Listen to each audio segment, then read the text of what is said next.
Bendito eres tú, eterno Elohim, nuestro Rey del universo, que nos consagras con tus mandamientos y nos has dado el mandamiento del estudio de las palabras de tu Torah. Amén.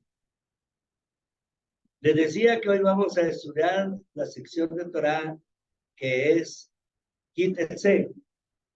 Y lo han traducido como por qué, cuándo, sí. Tetse es salgas. Kitetse es cuando salgas. Cuando salgas, ¿a dónde? A la guerra. Por eso el primer texto es cuando salgas a la guerra contra tus enemigos. El Señor Eloheija. Eloheija quiere decir tu Elohim. Él los va a entregar en tus manos. Los vas a capturar y los vas a llevar cautivos. El primer texto. Para ir comprendiendo este texto,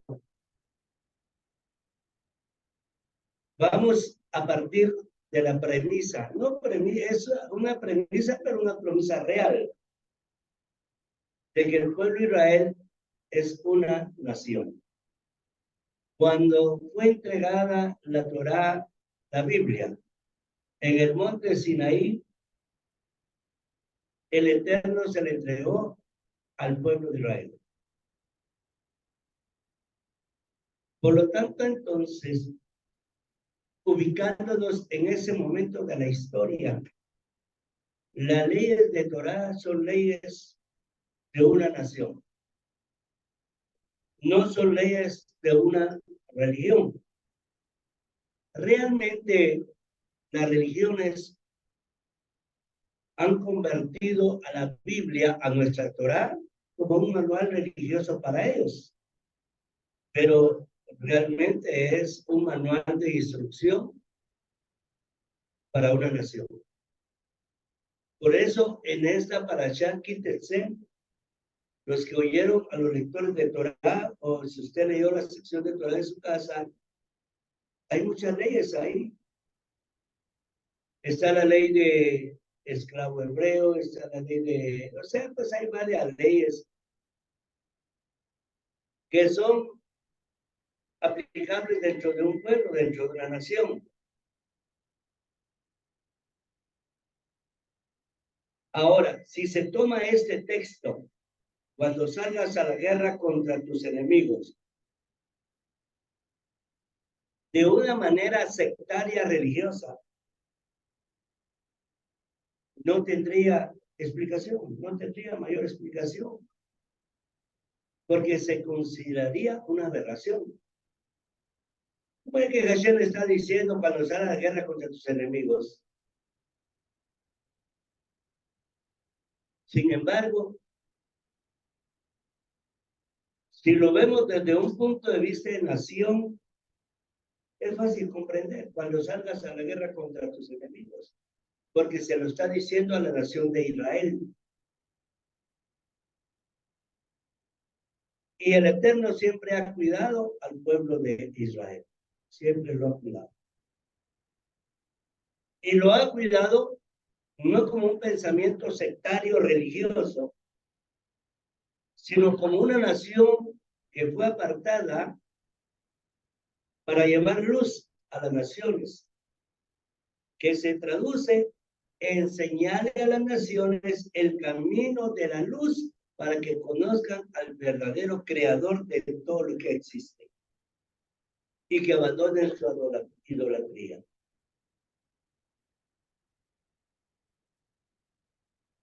Si nos damos cuenta, dentro de las leyes de las naciones, aparte de Israel, yo considero que han tomado como base también nuestra Torá para sentar leyes dentro de su nación, que no es Israel. Ahora la Torá es unas leyes estrictamente para Israel.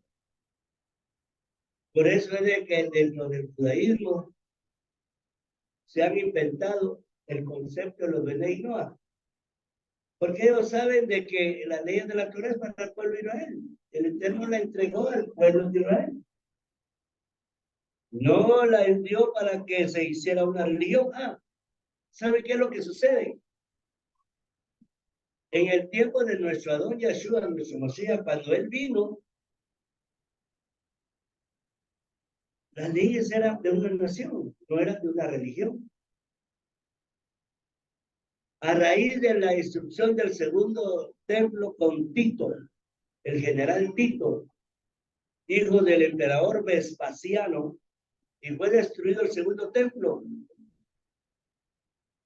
el pueblo judío se dispersó, se fue a involucrarse entre las naciones sin perder su identidad, a diferencia de nosotros. Cuando nosotros nos llevaron cautivos 725 años antes del Mesías, de Mashiach Yahshua, perdimos identidad, perdimos todo. En cambio, el judío no. El judío fue llevado al exilio, pero no perdió su identidad judía. Entonces ellos en la diáspora, en el exilio, empezaron a hacer grupos de estudio de Torah.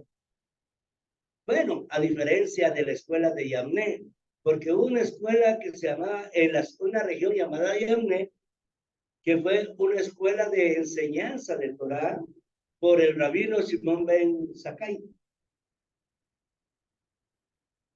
Y entonces, Yohanan ben Sakai, ¿cómo dijeron? Es Simón Bar Yochai, te lo comunico. Yohanan ben Sakai, ¿y cómo es? Yohanan ben Sakai, ¿y cómo dijeron? Bueno, entonces se autorizó la escuela de Yamné. Entonces todo el judaísmo empezó a tener grupos, donde quiera que iba el judío hacía grupos, a pesar de las persecuciones, a pesar de las condiciones, a pesar de todo, ellos siempre se reunían aún a escondidas. Entonces surge el concepto de decir la religión judía. Y empezó a mostrarse esto como un concepto religioso dentro de un grupo judío. Ahora dice que hay 3 religiones más grandes en el mundo, que es la cristiana, la musulmana y el judío, el judaísmo. Pero siguiendo el patrón histórico de enseñanza, la Torá, o sea, la Biblia, fue dada al pueblo de Israel como una nación, no como una religión. De hecho, cuando se manifieste Mashiach Rey y todo el pueblo de Israel regresa a Jerusalén, van a ser leyes de una nación, no van a ser leyes de una religión. Por lo tanto, entonces, si comprendemos que la Torá fue dada a una nación, entonces sí comprendemos el texto. Cuando salgas a la guerra, ¿a quién le está diciendo? ¿A una religión? Se lo está diciendo a una nación. Cuando salgas a la guerra contra tus enemigos. ¿Y qué enemigos? Los enemigos de Israel. Yo pienso, se me ocurre decir algo. Yo pienso que aquí es donde se equivoca un concepto religioso. Que hay por ahí que dicen, que nosotros cuando que nos digan que vayamos a guerrear, no vamos, dicen. Sí, no sé, ustedes sabrán de a quién me refiero, pero realmente eso, cuando vayas a la guerra, fíjense que lo curioso acá, y que les decía que es difícil de enseñar o explicar, es porque el que está diciendo esto es Hashem. El que está diciendo eso es el creador, le dice al pueblo de Israel, a Moshe, cuando vayan a la guerra contra sus enemigos, vayan, yo los voy a entregar en sus manos. Bueno, es decir, cuando salga con aquellos que te odian, comprendamos a nivel Peshat. Voy a empezar enseñando a nivel Peshat. Peshat quiere decir que como lo leemos, lo entendemos.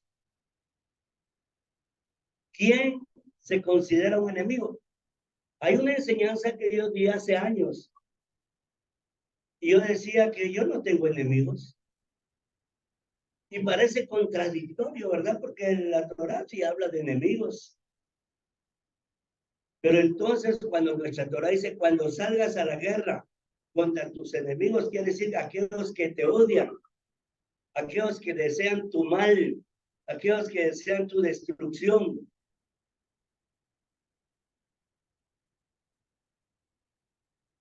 Entonces, eso significa cuando salgas a la guerra contra aquellos que tienen un sentimiento negativo en contra tuya, él es tu enemigo. Aquel que desea tu destrucción es tu enemigo. Pero enemigo no en el sentido de que tengamos una rivalidad nosotros con ellos, sino que hay una rivalidad de ellos con nosotros. Porque si yo les pregunto acá, ¿ustedes tienen algún enemigo? Ustedes. La respuesta tendría que ser no, porque ustedes no tienen ningún sentimiento negativo contra nadie. Porque usted siempre le desea el bien a la gente, siempre le desea que estén mejor, siempre les desea, aún a los enemigos. Nuestro rey Yahshua eso nos enseñaba, que tendríamos que amar aún a nuestros enemigos. O sea, enemigos significa no que yo tenga rivalidad con ellos, vuelvo a repetir, sino que ellos tienen rivalidad conmigo. Y por lo tanto, Yahshua, nuestro rey, enseña a amarlos a ellos. Entonces, el concepto de enemigo, por eso, enemigo es lo contrario a amigo. Enemigo, igual que cuando se dice enemistad. ¿Tú tienes enemistades? No, yo no tengo ninguna amistad con nadie.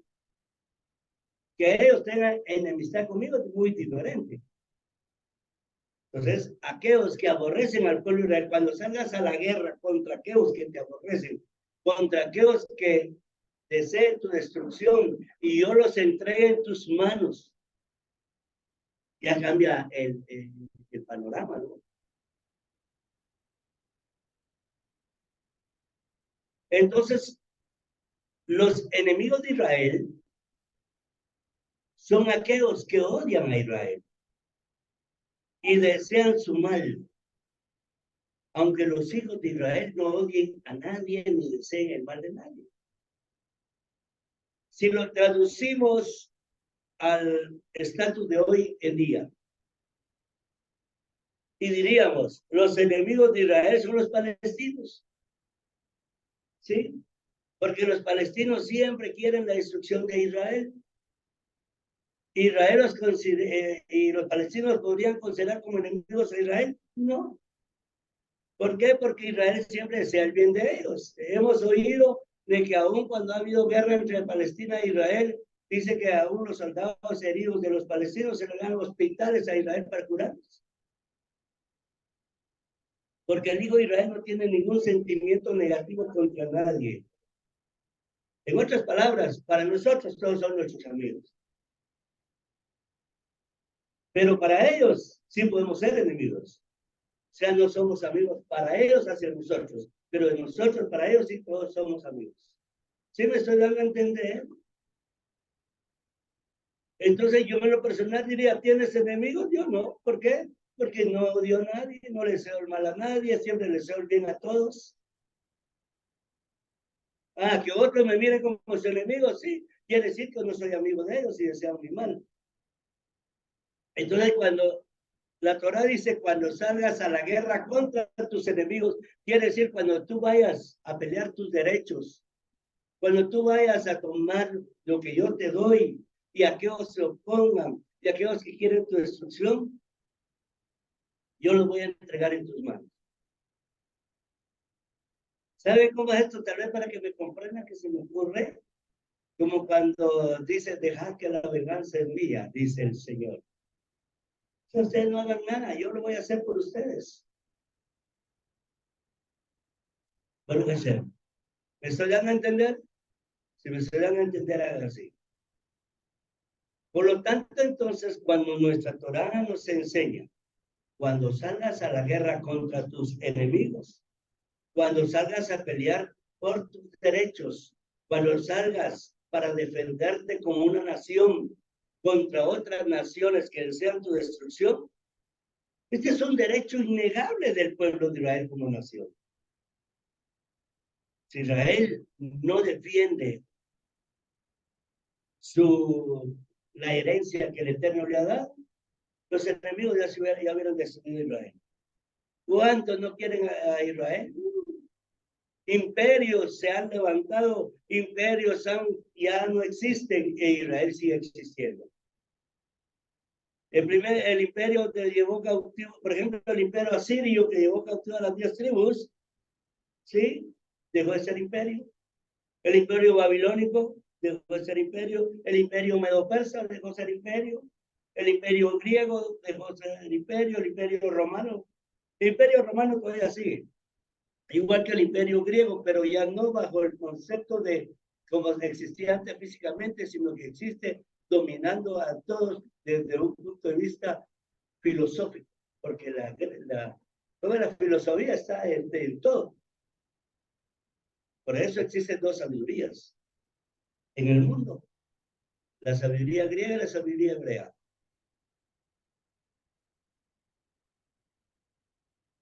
Bien. Este es el caso entonces que habría llegaría cuando atacan a Israel. Israel tiene el derecho de una defensa legal de su territorio. Bien, y entonces el Eterno ahora da leyes relativas a las guerras. Y da al pueblo Israel, mire, cuando tú salgas a la guerra, no sé si ustedes se recordarán que como en nuestra Torah dice cuando el pueblo Israel como nación salga a guerrear, tenía que llevar ciertos utensilios, que a veces iba el Cohen, o en fin, hay ciertos requerimientos legales, o sea, legales quiere decir de ley de la Torah, para cómo debía conducirse la nación cuando iba a una guerra. Y entre esos, dice, en esta parte, esta sección de Torah que estamos estudiando, dice, si tú vieres ahí a una mujer hermosa y la deseas, podrás tomarla como esposa, dicen las Biblias, pero la palabra correcta es podrás tomarla como Isha. ¿Qué es Isha? Mujer. La podrás tomar como Isha. Por eso usted cuando hable de su compañero, diga usted, ahí está mi Ish. ¿Sí? ¿Verdad que sí? Lógicamente, ¿verdad? Aquí en la cultura nuestra, Ish quiere decir Ish. Pero Ish en hebreo quiere decir hombre. Isha quiere decir mujer. Entonces, dice uno, ahí está mi Isha. Y la mujer dice, ahí está mi Ish. Pero en la Biblia le pusieron y la tomara como esposa. Pero en el original hebreo está si la tomaras como Isha.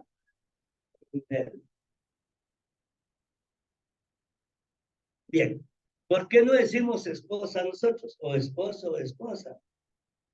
Según el diccionario etimológico en internet,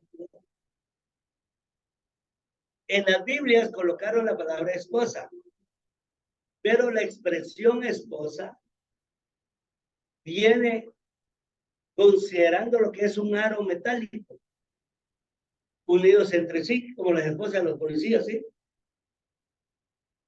Que se colocan en las muñecas de las personas que carecen de libertad. Las esposas se colocan en las personas que carecen de libertad. Por lo tanto, desde la Edad Media se consideraba esposa a alguien que le quitaba la libertad a su marido. ¿Sí? Entonces, ella es mi esposa. ¿Qué quiere decir? La que me quita mi libertad. Así que hoy le puedo decir, devuélveme mi libertad. Pero ya no le va a decir esposa. Esposa es la que me tiene subyugado. O esposo es la que me tiene subyugado, la que no me da mi libertad. Yo le pertenezco a ella. Está bien, bajo el principio de Torah es correcto, pero no bajo el principio de las naciones. Bien, hay varias explicaciones con relación a esto. Unos dicen que viene de esponsos. Esponsos, persona que asume un compromiso. Pero en nuestra Torah no usa ni esposo, ni usa esposa, sino usa isha. Mi mujer. Vieran ustedes que por allá donde yo soy, allá pues ¿cómo se llama el lugar donde yo soy? ¿Cómo se llama, Pablito? Tangamandapio. No, de verdad, viera que los maridos le dicen a su mujer, ahí está mi mujer, y ahí está mi marido. Dice. ¿Verdad que sí o no? Y eso ya se va perdiendo, pero antes era muy común oír eso. ¿Es correcto?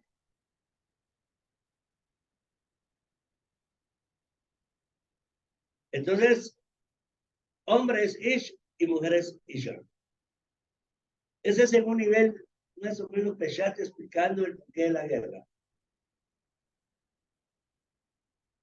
Pero para comprender eso, porque imagínense cómo Jesús dice, si ustedes son soldados, van a la guerra, pero uno de ustedes dice, ve a una mujer hermosa, no dice todos los soldados, miren a todas las mujeres hermosas, a todas, no, no, no. Si dentro de los soldados del ejército veo a alguien, a una mujer hermosa y le gusta, que se la lleve, dice Hashem.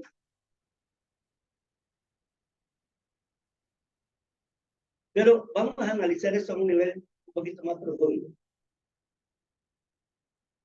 Sabemos que cuando bajamos nosotros de los cielos a este Olam, porque nosotros antes estábamos allá arriba en el jardín de las almas y fuimos bajados a este Olam, ya sabemos nuestro propósito, nuestra misión, que lo he explicado en varias oportunidades.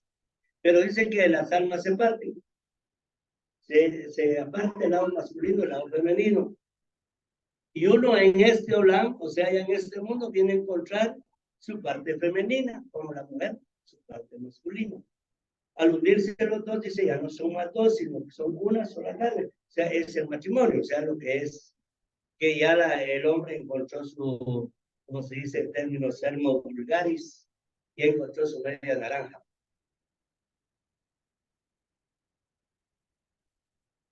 Entonces, cuando nosotros comprendemos este principio, no nos va a sorprender que si un soldado en una guerra ve a una mujer hermosa y desea tomarla como isha, la desea tomar como mujer, independientemente de todos los razonamientos habidos y por haber y válidos de los sabios, el hecho de que un alma de un soldado se sienta atraído por una isha en la guerra, puede que en un momento dado sea parte de su alma. Esa alma que se separó de él y que en el momento de bajar a este ola se separaron y ahora en la guerra la encontró y la vio. En uno de los libros que el Eterno me permitió escribir, que todavía no lo he lanzado así, editorial, que se llama El Alma Gemela, no sé quiénes recibieron ese curso. Hablábamos de que si una persona está, por ejemplo, el alma gemela está en China y tú estás acá, el Eterno provoca que tú viajes a China o que ella viaje acá y se encuentren las almas. Pero si un soldado va a la guerra y mira a una mujer hermosa y la ve y dice, wow, puede ser, quizás sí, quizás no, quién sabe, de repente, sea su parte de su alma. Alguien podría objetar, especialmente en el judaísmo. Alguien podría objetar y decir, era una mujer pagana, ¿sí? Está prohibido por la Torah una mujer pagana. Sin embargo, en la historia de nuestra Torah encontramos a varias hijas de Israel que nacieron en el paganismo. Ejemplo, Ruth la Moabita. Bueno, es la mujer de Booz. O sea, Booz era el nombre del judío que estaba allá en Jerusalén. Eso dado como un ejemplo, pero hay más ejemplos. Alguien podría decir, pero ese caso es diferente. Pero sin embargo, no solo ese caso está, hay otros casos. Rahab, Ketura,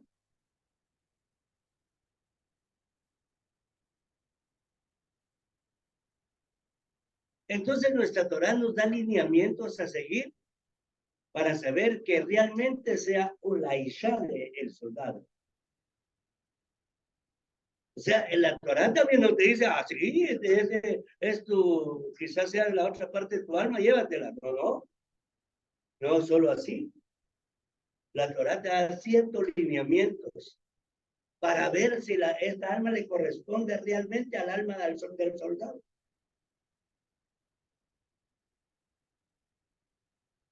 Porque si no es el alma, la otra parte o una parte del alma del soldado, el soldado la tiene que dejar en libertad. ¿Sí? El soldado tiene que dejar en libertad. El Meán lo explica que Hashem permite que un soldado mire a una mujer hermosa y le permite que la tome como Isha, es porque por los deseos ingobernables del hombre. ¿Sí? Así es, hermano, lo es. Eso lo hace por los deseos ingobernables del hombre. Cuando un soldado encuentra una mujer hermosa,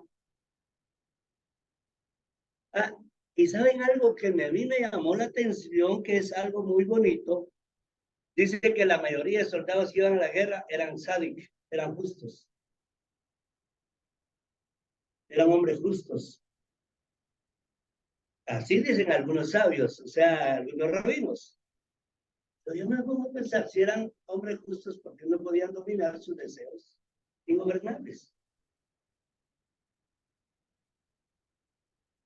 Está bien, eso es parte de la naturaleza,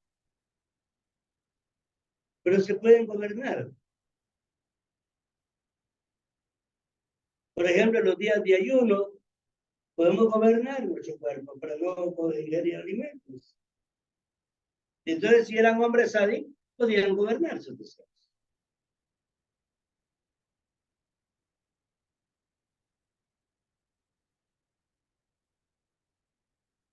Pero aquí yo quiero enseñarles algo más. Entonces, algunos rabinos dicen que eran hombres sádicos, especialmente los cabalistas, eran hombres sádicos. Pero si eran hombres sádicos, por ejemplo, un hombre justo sabe dominar sus deseos pasionales. Que es una lucha constante, correcto. Que hay que luchar, correcto. Que hay que batallar, correcto. Pero no solo en eso, en varias cosas más. Por eso dice que cuando salgas a la guerra, también se refiere cuando salgas a luchar contra el Yetzer Hará, que es una lucha constante que va a tener el hombre. Pero aquí, en este caso, cuando hay deseos ingobernables, es porque hay una provocación. Y esa provocación viene de un demonio. Esa provocación viene de un demonio. Y ese demonio es L-I-L-I-T. ¿Así es? No voy a decir el nombre, pero usted sabe. L-I-L-I-T.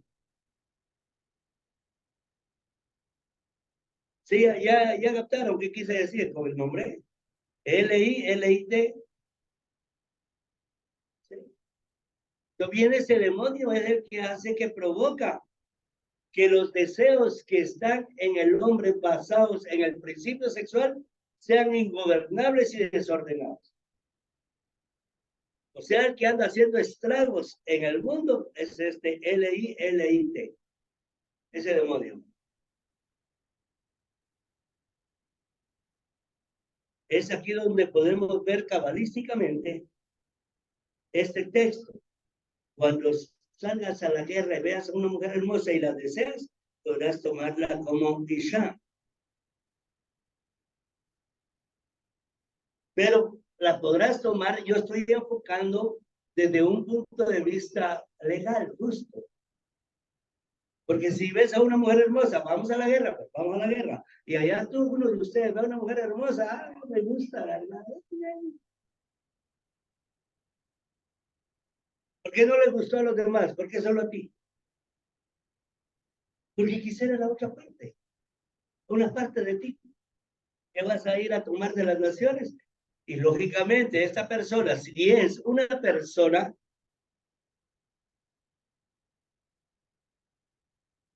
va, que está entre las naciones, pero tú la traes a la Torah, seguramente va a ser una hija de Israel.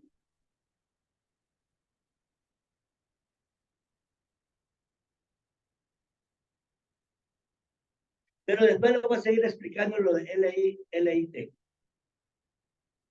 Entonces, cuando salgas a la guerra, no es solo una enseñanza de confianza en el Eterno, que Él nos va a entregar en nuestras manos a los enemigos, sino que nos da en esta sección de Torah varias leyes a tomar en cuenta.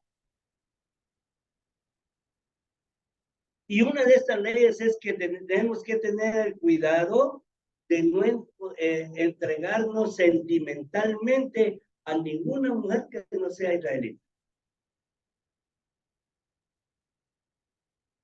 Porque los sentimientos son parte de las emociones. Y el hijo de Israel no se deja llevar por las emociones, sino por el intelecto.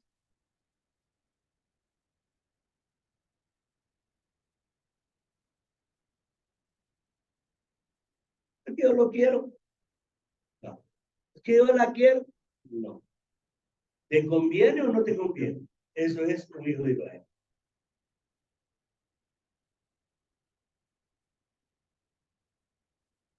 Han habido experiencias y cuando a veces no hacen caso, después de cierto tiempo, dicen, te lo dije, pero te lo dije para qué. Ya pasó el tiempo. Solo sabios enseñan. No, no debe ser así. Tienes que pensar bien lo que haces.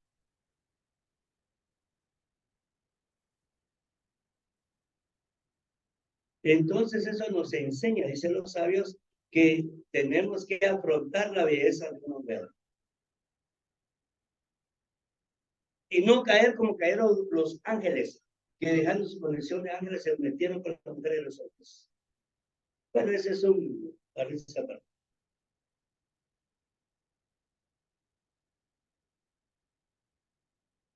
Debemos entonces de tomar en cuenta que nuestras luchas, nuestras guerras, no solo está basado en el principio de la enseñanza de tomar mujer cautiva, sino también que tenemos que luchar contra el Yetzer Hará, la inclinación al mal, que son conceptos totalmente espirituales. Pero debemos depositar nuestra confianza en Hashem, saber que Él está con nosotros. Y que la victoria no es por nuestra capacidad de voluntad. Yo tengo una fuerza de voluntad, no, no, no. Sino que hemos confiado en Hashem, que Él está con nosotros. Bien. Ahora bien, algunos, yo sé que ustedes están preguntando, ¿y quién es LIT? ¿Sí? No voy a dar mucha explicación sobre esto porque esto viene de tiempos de Adán y Java. Pero es el demonio que incita a las personas al sexo desordenado. Este demonio es el responsable del homosexualismo. Este demonio es el responsable del lesbianismo. Este demonio es el que provoca las sodomías. Este demonio es el que provoca las lujurias, las orgías y toda situación sexual. Es este demonio. Por lo tanto, nuestra Torah siempre nos va a dar la salida a nuestras situaciones. Por eso es necesario tener el conocimiento de Torah. Es importante para no traer en estos casos de desobediencia. Y si tú no tienes el conocimiento suficiente y te estás viendo atrapado y seducido, Para eso están los rabinos. Busca ayuda con tu rabino. Y lógicamente el rabino te da una buena orientación para que no caigas en garras de LI, LIT. Bien. Entonces, volviendo al tema, espero que no haberlos confundido ya. Cuando el soldado miraba a una mujer hermosa, la tomaba. Tenía que dejar que llorara 30 días a sus parientes. Le rapaba la cabeza. En eso el Midrash da mucha enseñanza. Esto es para que él viera que las mujeres paganas no son tan bellas como las mujeres israelitas, etcétera, etcétera. Sin embargo, si realmente formaba parte del alma de este soldado israelita, entonces él se podía quedar como Isha, podía tomar como esposa. Voy a usar esa expresión para mejor comprensión. Podía tomar como esposa a la mujer cautiva y la podía desposar. Si no, le tenía que dar su libertad. O sea, si después de este tiempo él consideraba que no era la parte de él, le daba la libertad para que la mujer saliera libre. ¿Sí? Eso es lo que nos enseña nuestra sagrada y bendita Torah. Shalom Alejem.